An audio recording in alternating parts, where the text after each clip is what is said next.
Hello, I'm Caroline Hayes of Electronic Specifier, and joining me here is Srikanth Jagannathan, the Product Manager Marketing of NXP's Edge Processing Business Unit. That's right. Thanks. Welcome. Yeah, thank you for having me, Caroline. It's a pleasure.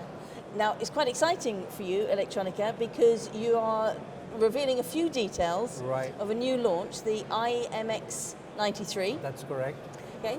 Can you give us an overview of the family? Yeah, definitely.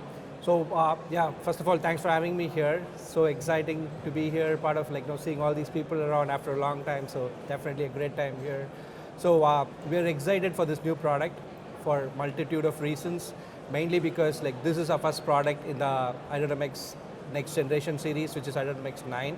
So the 93 is going to be the first product in the 9 series. So it's very, very eagerly awaited by the customers. We're moving from our previous generation where we're naming it as 8M. Yep. So we're moving to a 9 series now. So basically that's great news.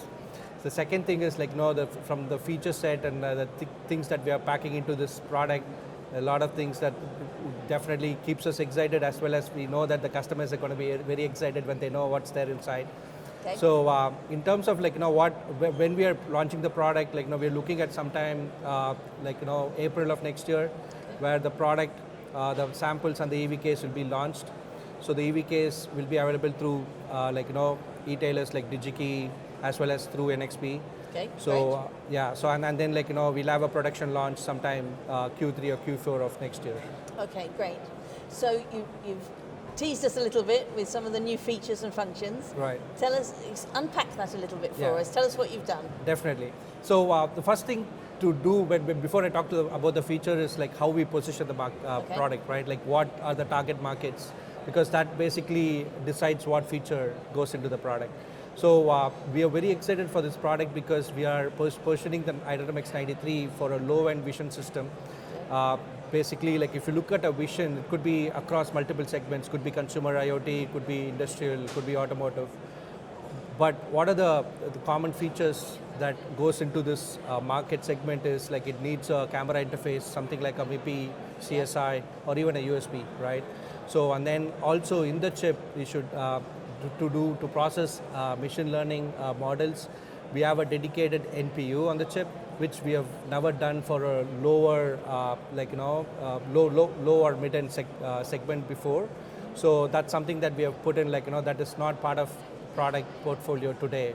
We have a 8M Plus, I.MX 8M Plus, that is a previous generation, product that we launched 2 years back, but that is close, that's to a higher-end vision segment. Okay. But this is we are targeting a low-end vision with the on-chip NPU. So that's something that's very exciting. The other things that we have included as part of this is we have 2 Ethernet ports, we have multiple CAN ports. That's going to be very useful for the industrial segment, where you have something you connect the MPU as a daisy chain, so you need more than 1 or at least 2 Ethernet ports. So that's basically we've tried to satisfy that with this product.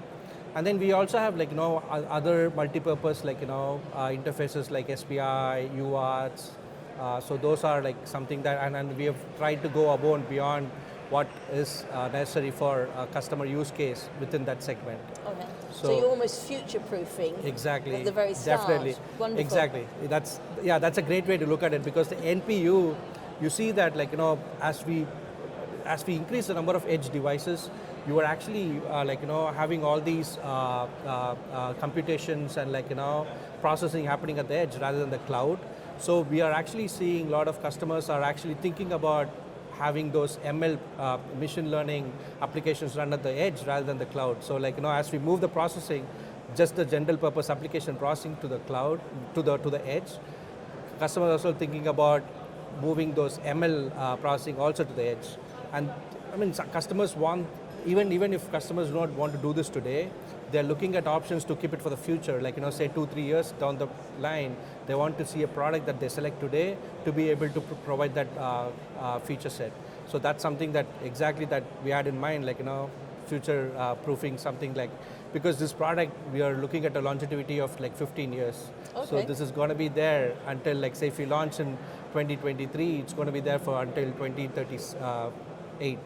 So wow. 15 years of longevity. So we want to make sure we address customer requirements, not just today, but another 5, 10, 15 years down the line. Okay. And can you tell us a little bit more about the NPU, which is the USP probably of this processor? Yeah, definitely. So NPU is the network processing unit. It's a neural processing unit. So that's like the AI processing unit, right? So basically, it's a dedicated processing unit that can efficiently run machine learning models. Okay. So you can use a general purpose like a Cortex A core to run these, like Cortex M core. Any of these like processing units that we have, like NPU or MCU, can be used to run machine learning models, but it's not purposed to do that, right? Like it's a general compute engine. So it's going to take much longer times, the performance is going to be much lower compared to a dedicated NPU. Sure. So the NPU is efficiently built to run these ML models and ML models only. So it can do it very efficiently, at a very faster rate. So the performance of that is you're going to see much accelerated output compared to when you run it on a general purpose computing engine. Okay. So that will relieve some of the load from the general purpose as well. So that will be efficient too. Exactly. Wonderful. So we do have a single and a dual A55 core, Cortex A55 core option as an NPU on the product, and we also have a MCU, the Cortex M33, to run low power applications and to do real time applications. But apart from those two, we do have the additional NPU to run machine learning models. Right, you've got quite a workhorse in one chip, right? Yeah, definitely. Right. So you've touched on some of the applications. Can you tell us a little bit more about where this processor is going to be well suited? Sure, definitely. So it's going to be like suited. We are targeting multiple segments with this. So, but mainly if you look at it, as I mentioned, vision, right? Vision is something that is definitely one of the target application, and that's across consumer IoT, industrial, doesn't matter.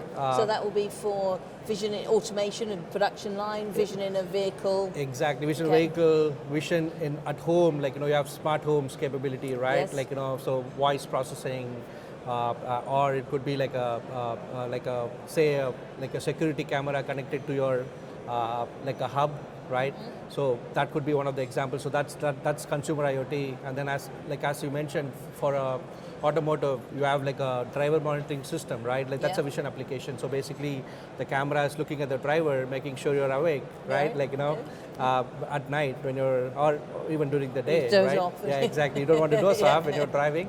So, and then as you mentioned, even the industrial vision, where you basically have a product line and you want to make sure the products are manufactured correctly without any defects, right? So those are some of the applications for the vision. But in general market, if you don't consider vision, for every other segments that we are targeting are EV charging, wherein the MPU, which is the A55, along with the MCU, are going to be very useful, as well as something like a gateway product where it requires multiple Ethernet ports along with the MCU to run some real-time applications. So those are typical target market segments that we are looking at with this product. Right, goes right across the board. That's great. Sure. Right. So a big part of you mentioned the edge or the connected devices. Mm-hmm. Everyone's talking about the power management, the power budget of these things. Right. So how are you addressing that? That's a great question, right? So regardless of what target application, right, what product you have, the first thing that comes to the mind is, the performance, but then power, right? You want what customers typically need is they want high performance with low power, which is kind of counterintuitive, because when you increase the performance, the power also goes up. But in this product and in general for the I.MX 9 series, for the other products also that's going to come up in our roadmap, power is one of the most important criteria that we consider. And when you look at the power, right, there are multiple levels at which you can tune or control the power by. You can start all the way at the software level, go to the architecture, then to the circuit level, all the way to the device or the transistor level. Multiple levels. So we put a lot of thought into looking at analyzing all of these, at each of the level, make sure you get the most optimized power. So one thing I just want to give an example, right, how we do it. So at the architecture level, we have something called the energy flex architecture, wherein we divide the SoC into multiple domains. And the way we divide is each domain is used to specifically perform certain functions. So for example, the Cortex A55 will be part of an application domain because it's running the application, right? And then the M33 will be part of a different domain called the real-time domain because it's going to run real-time application. And then we have other systems like, say, NPU, right? It will be part of a flex domain. Oh, okay. So we divide into multiple domains, and each of the domain has its own separate clock and power supply. Right. So you basically, the customer can switch on and off if you don't need, say, a certain part of the SoC operating, right? So for example, if you want to go to a low power state, where you don't need A55 performance anymore, so you can completely switch off the A55, right? And then you actually run on the M33.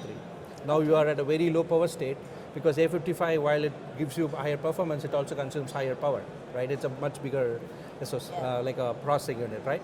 So that's one part of it, completely switching off.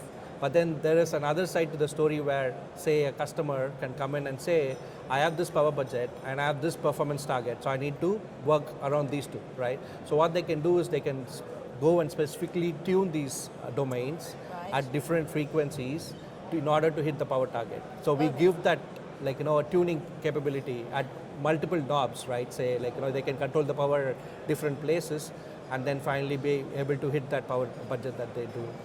So is that an NXP proprietary architecture? It is, yeah, exactly. So we've been advertising or marketing this energy flex architecture, and we've started doing that from the I.MX 93 product. Oh, wow. Yeah. Great. Okay, thank you. So this family, how many processors are there going to be in the whole family? And are you introducing them all in one go, or is there a roadmap you can share with us? Yeah, definitely. So for the I.MX 93, we are looking at 3 different packages option. Okay. So we have a 9x9, which is the smallest package, and a 11x11, and both of them are 0.5 millimeter pitch. And then we do have a 14x14 0.65 millimeter pitch package. So there are 3 package options. Okay. So the main differences are, actually the 11x11 and the 14x14 is exactly the same.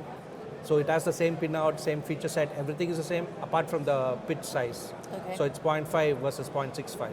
So depending on the target market, like say for example, automotive market typically requires a bigger pitch. So that's the reason why we actually have a 0.65 millimeter pitch, and we are targeting towards the automotive. And say even some of the industrial requires that bigger pitch, right? And then the smaller package is different from the other 2 packages. Mainly since the smaller packages have lower pin count, so we actually don't pin out all the interfaces. So the smaller package does not have the MIPI CSI and the MIPI DSI, the LVDS. So like some of the interfaces are not available. But we have tried to make sure it addresses the target market that we are positioning the smaller package as well, right? Okay. Right. So and then in terms of the different options that we have. So you're going to have a single core, multi-core, like a dual core option, and then you're going to have with and without NPU. So if say a customer does not need an NPU, like they don't need to buy a part number with that NPU. So those are the different options basically. That's quite a good range across the industries, and fantastic. Right. And these won't be available, you're talking about them here, but they won't be available until mid next year. Yeah, so exactly. So Q2, so April of next year is when we want to launch the product. Okay. And then, so that's when we'll have the EVKs and the samples publicly available, along with all the collaterals that go with it, like data sheet, reference manual, all the tools, right? Okay. So yeah, so basically next year. Okay. Is there any information available now for engineers, maybe on the NXP website or the Digi-Key website? You do? Yeah, we do. So what have you got for us? Yeah, so basically you can go to the nxp.com and search for I.MX 93. So you're going to look at, you would see a pre-production page, right? Okay. It's pre-production because we haven't launched it yet. Yeah. So it's going to have all the feature set, all the things that I just described about, like all the good features, like the specifications, what the frequency target is, and so on and so forth. So those information, and then we do have something called a fact sheet, right? That describes what the product is, what we are positioning the product for, target market, like what are the key features. So there are like good amount of information available on the nxp.com webpage. So if someone's working on a project now and they think what I need is a bit of NPU, exactly. then Please come to us. Okay. And so the other thing is we are currently running a early access customer engagement program, Right. where we have select number of customers. We engage with them, like we provide them with EVK, which is our evaluation kit, Yes. with the sample, and also provide them with our early access documentation. So we work with them and we try to get them sampling and prototyping and support them and through support the them. design. Exactly. So Great. we are doing that already. So yeah. Excellent. Okay. Well, thank you very much Sure. for sharing that great news with us. Definitely. It's been very good to meet you. Sure, definitely good to meet you too, and thanks for having me. Oh, thank you for your time. Sure, thank you. And we'll say goodbye. Bye.